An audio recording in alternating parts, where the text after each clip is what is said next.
मित्रों, स्वागत है आपका आपके अपने चैनल स्टडी विद प्रदीप में। आज हम लोग चर्चा करने वाले हैं एग्जाम पॉइंट नंबर 8 पे। एग्जाम पॉइंट 8 की अगर हम बात करें तो आज हम लोग टेरिडोफाइटा से संबंधित कुछ महत्वपूर्ण प्रश्नों को करने वाले हैं। TGT, PGT, LT, GIC, Bihar का हो, केबीएस का हो, डीएसएसबी हो, ट्रिपल एससी हो, किसी भी, चाहे यूपीएससी हो, किसी की भी, यानी एलटी और जीआईसी, किसी का भी अगर आप टीजीटी पीजीटी एग्जाम दे रहे हैं, बायोलॉजी से दे रहे हैं, तो सबसे इम्पोर्टेंट ईएमआरएस इत्यादि वालों के लिए भी बहुत इंपॉर्टेंट है।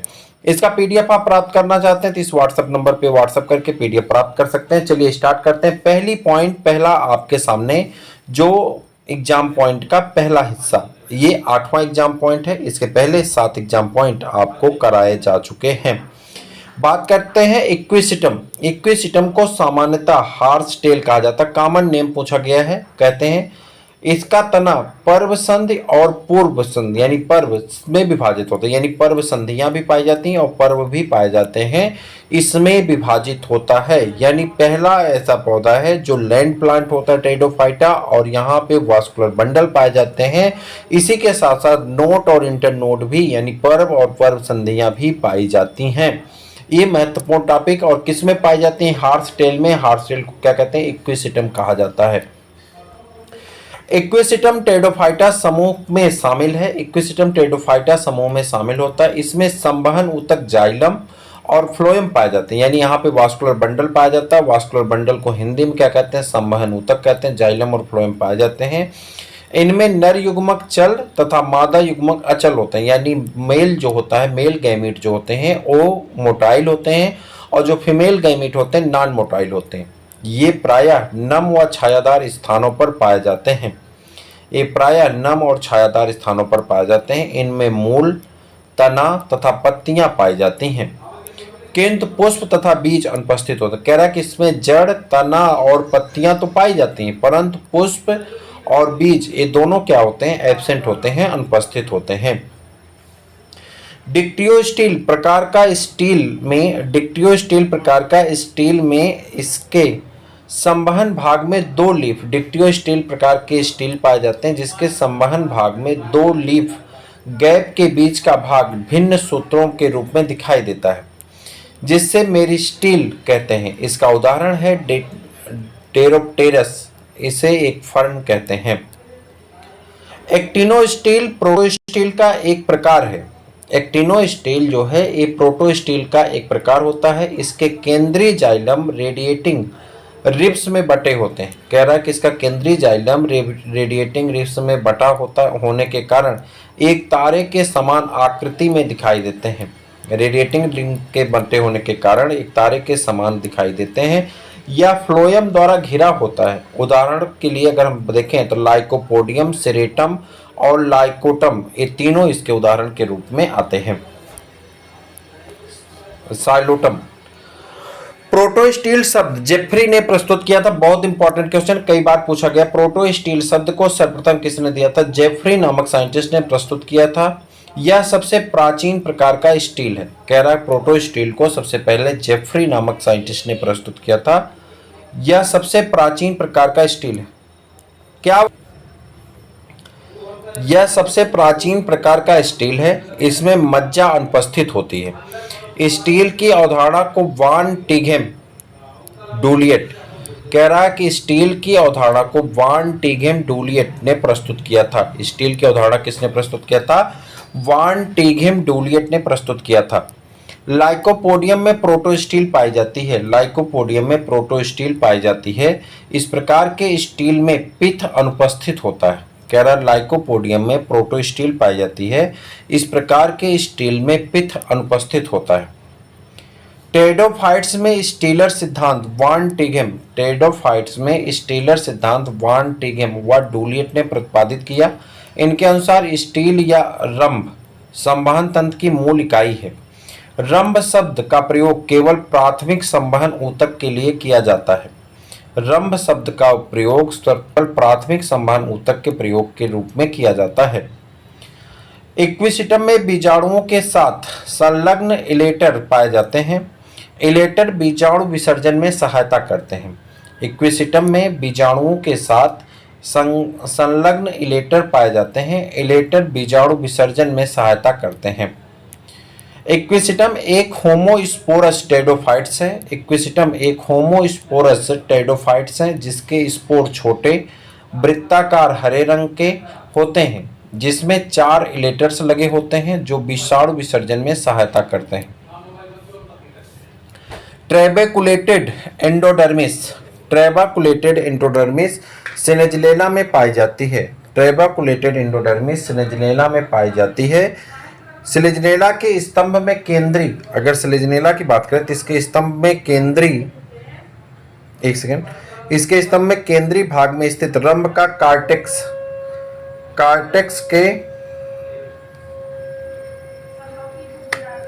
कार्टेक्स के बीच विशेष प्रकार की अंतस्त्वची कोशिकाएं पाई जाती हैं। ये कोशिकाएं अरीर रूप से दीर्घित होती हैं। इन्हें ट्रेबेकुली कहते हैं।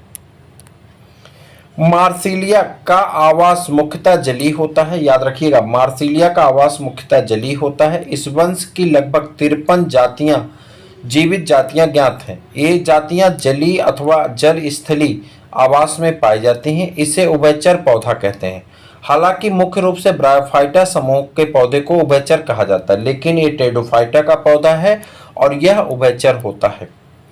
अधिकांश टेरिडोफाइट्स जैसे कि इक्विसिटम, लाइकोपोडियम, अधिकांश टेरिडोफाइट्स जैसे कि इक्विसिटम, लाइकोपोडियम, ठीक, अगर बात करें लाइकोपोडियम, उसके बाद साइलोटम, ड्रायोप्टेरिस, राइनिया आदि समबीजाणुकी होते हैं, अर्थात इनमें केवल एक प्रकार के बीजाणु पाए जाते हैं। अर्थात इनमें केवल एक प्रकार के बीजाणु बनते हैं। कुछ टेरिडोफाइटा विषम बीजाणुकी होते हैं। सिलेजिनेला एवं मार्सिलिया में विषम बीजाणुता पाई जाती है, अर्थात इनमें 2 अलग अलग प्रकार के बीजाणु बनते हैं। सिलेजिनेला में नर तथा मादा युग्मक अलग अलग होते हैं। यह हेट्रोगैम्स अवस्था कहलाती है। इसमें बीजीय स्वभाव स्पष्ट प्रदर्शित होता है, यद्यपि इसमें सत्य बीज का निर्माण नहीं हो रहा है। कह रहा है कि यहाँ पे सत्य बीज का निर्माण नहीं होता है, लेकिन यहाँ पे बीजीय स्वभाव प्रदर्शित होते हैं। यानी आपसे पूछा जाए कि पहला बीज कहाँ पाया जाता है या पहले बीज के प्रमाण कहाँ मिलते हैं, तो आप कहेंगे किसमें मिलते हैं? सिलेजिनेला में मिलते हैं। किसमें मिलते हैं? सिलेजिनेला में पहले बीज का प्रमाण मिलने लगता है। टेरिडोफाइटा सुविकसित संवहन तंत्र युक्त क्रेप्टोगेम्स हैं। टेरिडोफाइटा सुविकसित संवहन मंडल युक्त क्रेप्टोगेम्स हैं। इनमें संवहन क्रेप्टोगेम भी कहा जाता है। इस समूह के सबसे आद्य जीवित तथा जीवाश्म संवहनी पौधे को सम्मिलित किया गया है। ऐसे पादप समूह जिनमें संवहन ऊतक पाए जाते हैं, यानी वास्कुलर बंडल पाए जाते हैं, ट्रैकियोफाइट्स कहलाते हैं। टेरिडोफाइट्स जिम्नोस्पर्म तथा एंजियोस्पर्म इसके प्रमुख उदाहरण होते हैं। टेरिडोफाइट्स जिम्नोस्पर्म तथा एंजियोस्पर्म इसके प्रमुख उदाहरण होते हैं। एंडिएटम एक वाकिंग फर्न है। इसमें पत्तियों के अग्रभाग में मृदा के संपर्क में आने पर अपस्थानिक जड़ें निकल आती हैं, जिससे नए पत्ते और पौधे का विकास होता है। मार्सिलिया की बीजाणु फलिका बहुबीजाणु धारक होती है, जिसमें एक ही स्पोरोकार्प में माइक्रोस्पोरेंजिया तथा मेगास्पोरेंजिया दोनों विकास होता है। जिसमें एक ही स्पोरोकार्प में माइक्रोस्पोरेंजिया तथा मेगास्पोरेंजिया दोनों का विकास होता है। पित्त रहित रंभ प्रोटोस्टील कहते हैं। पित्त रहित रंभ को प्रोटोस्टील कहते हैं। यह सबसे प्राचीन प्रकार का रंभ होता है। इसके मध्य में जाइलम तथा इसके चारों ओर फ्लोएम होता है। क्या होता है? फ्लोएम होता है। अंतस्त्वचा के अंदर की ओर पाए जाने वाले ऊतक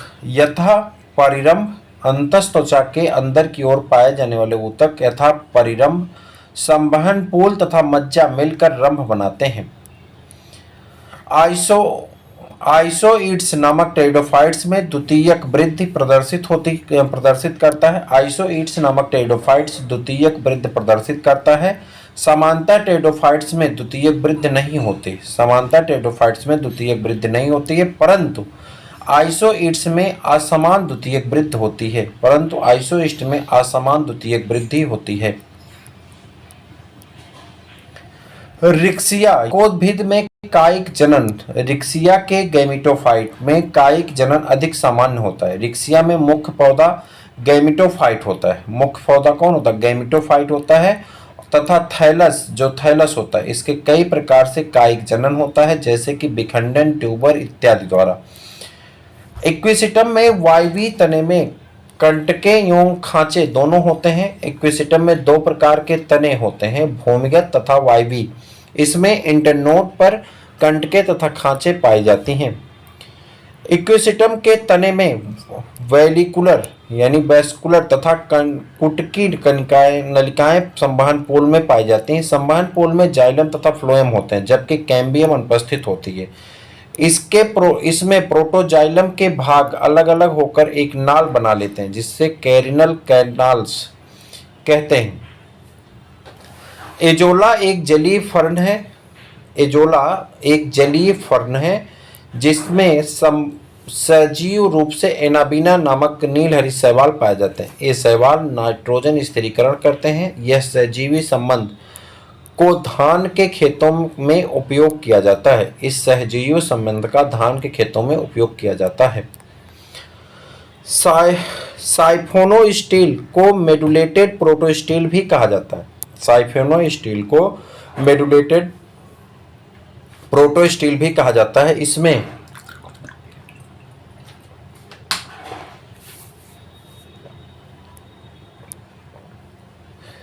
इसमें खोखले वाहिनी ऊतक के मध्य में पित्त पाया जाता है। वास्तव में साइफोनोस्टील रूपांतरित पित्त युक्त प्रोटोस्टील है। साइफोनोस्टील प्रोटोस्टील से मेडुलेशन की विधि द्वारा विकसित हुई। इस विधि का इस प्रकार का रंभ फेलिकोफाइटा के अधिकतर सदस्यों में मिलता है। मार्सिलिया के राइजोम में उभयत फ्लोएम नालरंभ पाया जाता है, जिसमें जाइलम चारों तरफ से फ्लोएम द्वारा घिरा होता है तथा पित्त मध्य में पाया जाता है। एक साइफोनोस्टील जिसमें लीफ गैप दूर दूर हो जाते हैं, अर्थात ओवरलैपिंग नहीं होती है, ऐसे साइफोनोस्टील को सोलिनोस्टील कहा जाता है। इसे पर्व संधि में क्रॉस सेक्शन में संवहन ऊतक एक सतत वलय बनाते हैं। इस प्रकार के रंभ कुछ फर्न के केंद्रों में देखने जाते हैं या पाए जाते हैं। जब एक पौधे में दो भिन्न प्रकार के बीजाणु बनते हैं, तब इस अवस्था को विषम बीजाणुता कहते हैं तथा ऐसे पौधों को विषम बीजाणु कहते हैं। विषम बीजाणुता से बीज युक्त प्रकृति का विकास प्रारंभ होता है। सिलेजिनेला के पौधे के तने के द्विशाखित होने के स्थान पर एक पत्ती रहित रंगहीन बेलनाकार संरचना नीचे की तरफ वृद्धि करती है, जिसे राइजोफोर कहते हैं। राइजोफोर की संरचनात्मक प्रकृति विवादित है। कुछ वैज्ञानिक इसे तना मानते हैं, कुछ जड़ मानते हैं, परंतु कुछ वैज्ञानिक की आधुनिक अवधारणा के अनुसार यह जड़ और तने के बीच की एक संरचना होती है जो दोनों के लक्षणों को बताती। इसे आदि दारुक्रम भी कहा जाता है। इसमें आदि दारुक्रम यानी प्रोटोजाइलम पाए जाते हैं। सिलेजिनेला की बहुत सी प्रजातियों में तने की शाखाओं के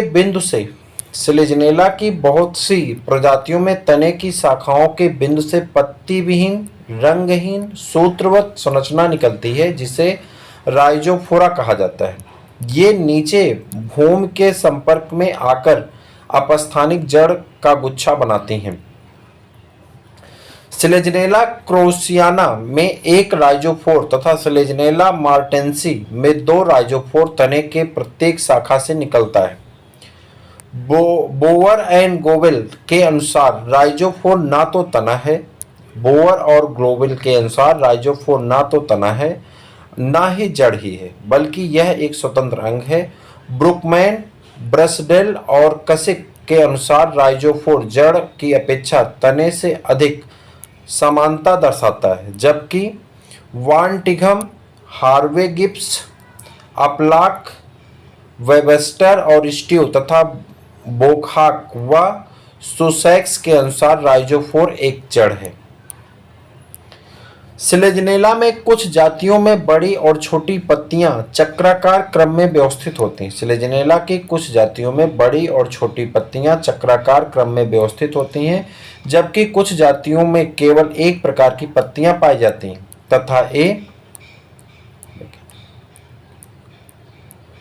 तथा ये छोटी पत्तियां होती हैं, जबकि केवल बड़ी पत्तियां नहीं होती। सिलेजनेला की पत्ती की सतह के आधार पर एक पतली झिल्ली-नुमा अंगुली के आधार की संरचना पाई जाती है, जिसे लिग्यूल कहते हैं। इसके आधारी भाग में एक ठोस पतली भित्तियुक्त कोशिकाओं से निर्मित अर्धगोलाकार फूट सदृश संरचना होती है, जिसे ग्लासोपोडियम कहते हैं। साल्विनिया एक मूल विहीन फर्न है, जिसमें वास्तविक मूल नहीं पाए जाते हैं। इसमें फालियर मूल पत्ती की निचली सतह से निकलते हैं। टेरिस तथा एंडिएटम में सोराई फाल्स एंड्यूसियम में ढके होते हैं तथा विच्छिन्न एवं कृम रूप होते हैं। ड्रायोप्टेरस में ए विच्छिन्न एवं वृक्काकार होते हैं। टेरिडोफाइट्स में पादप शरीर की उत्पत्ति के विषय में ट्रिलोमवाद जीमरमैन द्वारा प्रतिपादित किया गया। उन्होंने कहा कि सभी संवहनी पौधों के विकास की एक साधारण द्विशाखी टेरिडोफाइट्स जैसी राइनिया सिलोफाइटा से हुआ है। मार्सिलिया को सामान्यतः पेपर वर्ट के नाम से जाना जाता है। भारतवर्ष में इसकी 9 जीवित जातियां पाई जाती हैं, जिनमें Marsilea minuta, Marsilea aegyptiaca, Marsilea brachypus, Marsilea condensata, Marsilea rajasthanensis तथा मार्सिलिया क्वाड्रिफोलिया प्रमुख हैं। मार्सिलिया एक जलीय फर्न है जो स्पोरोकार के अंदर बीजाणुओं के विकास से होता है। मार्सिलिया में रेफरी बीजाणु फलिका में पाया जाता है। रेफी पेडिकल के ऊपर उपस्थित होते हैं। स्पोरोकार जलीय फर्नों में पाया जाता है। इसमें लघु बीजाणुधानियां और गुर बीजाणुधानियां सोराई के अंदर पाई जाती हैं। बीजाणुधानियों का समूह सोरस कहलाता है। इक्विसिटम का संवहन न्यास एक्टोफ्लोएम साइफोनोस्टील प्रकार का होता है। इसके मध्य में पित्त तथा इसके चारों ओर जाइलम, फ्लोएम और पेरिसाइकिल होते हैं। सिलेजनेला का पुनर्जीवनी पौधे कहते हैं। सिलेजनेला की मरुद्भिदी जातियां जैसे सिलेजनेला लेपिडोफिल्ला, सिलेजनेला पिलीफेरा गुच्छित स्वभाव दिखाती हैं। शुष्क दशाओं में पौधे सूखकर गेंद की तरह गोल हो जाते हैं, परंतु पानी मिलने पर ये पुनः ताजे व हरे हो जाते हैं। इसीलिए इन्हें पुनर्जीवनी पौधे कहते हैं। इक्विसिटम की अधिकांश जातियां भी बाह्य त्वचा कोशिकाओं की भित्ति में सिलिका की प्रचुर मात्रा होती है, जिसके कारण इसका स्तंभ अत्यधिक कठोर व खुरदुरा होता है। टेरिडोफाइटा का प्रमुख पौधा बीजाणुद्भिद या स्पोरोफाइट है, जो जड़, तना और पत्तियों में विभेदित होता है या दुगुणित होता है। सेप्रोफाइट ऐसे पौधे होते हैं जो मृत कार्बनिक पदार्थों से अपना पोषण प्राप्त करते हैं। टेरिडोफाइट को वानस्पतिक सर्प कहते हैं, जबकि ब्रायोफाइटा को वानस्पतिक उभयचर कहा जाता है। वास्तविक रूप से टेरिडोफाइट सर्वप्रथम स्थलीय पौधे माने जाते हैं। प्रारंभिक बीजी प्रवृत्त सिलेजनेला की कुछ जातियों में पाया जाता है, जिसमें निर्मित बीज सत्य बीज नहीं कहे जा सकते, क्योंकि इनकी गुर बीजाणुधानी में उच्च श्रेणी की बीज युक्त पौधों में समान अध्यावरणों का अभाव होता है। मातृ पौधे अर्थात बीजाणुधानी में निषेचन के काफी समय बाद तक गुड़ बीजाणु को धारण किए रहना बीज स्वभाव का एक प्रमुख लक्षण है। यह प्रकृत भ्रूण के विकास के लिए पर्याप्त पोषण सुनिश्चित करती है। इस प्रकार के प्रकृत स्लेजनेला में पाई जाती है। स्पेरेंजिया में के समूह को सोरस कहा जाता है। फर्न में इसका विकास पत्ती की निचली सतह पर होता है। यह एक झिल्लीनुमा आवरण से ढका रहता है जिसे सोरस छद या एंडोसियम कहते हैं। साइफोनो स्टील सबसे प्राचीनतम प्रकार का स्टील है। यद्यपि टेरिडोफाइट्स में पाया जाने वाला सबसे प्राचीन या सर्वसाधारण स्टील प्रोटो स्टील होता है। राइनिया के पौधे सिल्यूरियन पीरियड में उन स्थानों पर हुए जहां सल्फर के वाष्प थे। ये क्षेत्र अम्लीय दलदलों में उपस्थित थे। हाँ, आगे देखते हैं अगला क्वेश्चन। राइनिया के जीवाश्म की खोज वर्ष 1917 में किडस्टन और लेंग नामक वैज्ञानिक ने की थी। उन्होंने इसे स्कॉटलैंड में स्थित एबरडीनशायर में राइनी नामक स्थान से प्राप्त किया था। इसी के कारण इसका नाम राइनिया रखा गया। राइनिया साइलोफाइटोप्सिडा उप डिवीजन का सदस्य है। यह सबसे सरल व पुरातन संवहनी पौधा का समूह है जिसकी उत्पत्ति पैलियोजोइक महाकल्प के सिल्यूरियन व डिबोनियन काल में हुई थी। राइनिया जीवाश्म संवहनी पौधा है। अब तक इस वंश की केवल 2 जातियां राइनिया मेजर तथा राइनिया गुइनवघानी ज्ञात हैं। इसके जीवाश्म मध्य डिबोनियन काल की चट्टानों के पूर्ण पादपकाय के रूप में परिरक्षित पाए जाते हैं। आगे बढ़ जाते हैं। भारतवर्ष में साइलोटम की केवल एक जात साइलोटम न्यूडम पाई जाती है जो शिमला, कुल्लू, पंचमढ़ी, दार्जिलिंग इत्यादि क्षेत्रों में वितरित है। राइनिया मेजर जीवाश्म संवहनी पौधा है जो अब विलुप्त हो चुका है। इसमें जीवाश्म मध्य डिबोनियन काल की चट्टानों में पूर्व पादपकाय के रूप में परिरक्षित पाए गए हैं। पैलियोजोइक महाकल्प के सिल्यूरियन काल के चट्टानों में शुरुआती सम्मान पौधों अर्थात टेरिडोफाइट्स की उत्पत्ति हुई थी। लाइकोपोडियम सिरेटम व साइक्लोटम टाइक्विटम में अरीय रंभ पाई जाती है। इस प्रकार के ठोस रंभ जाइलम में एक अनेक विकृत भुजाएं पाई जाती हैं तथा फ्लोएम एक वलय के रूप में न होकर के जाइलम की विकृत भुजाओं के बीच छोटे छोटे समूहों में पाए जाते हैं। साइलोप्सिडा की मूल विहीन पौधे कहते हैं। लाइकोप्सिडा को बीजाणुओं का अध्यक्ष कहा जाता है। स्पिनोप्सिडा को बीजाणुधर और टेरोप्सिडा को गोरुपर्णी पत्ती कहते हैं। तो ये थे एग्जाम पॉइंट टेरिडोफाइटा के। आप जरूर देखिएगा, अपने मित्रों को शेयर करिएगा। फिर मिलते हैं किसी और वीडियो में, तब तक के लिए इजाजत दीजिए। जय।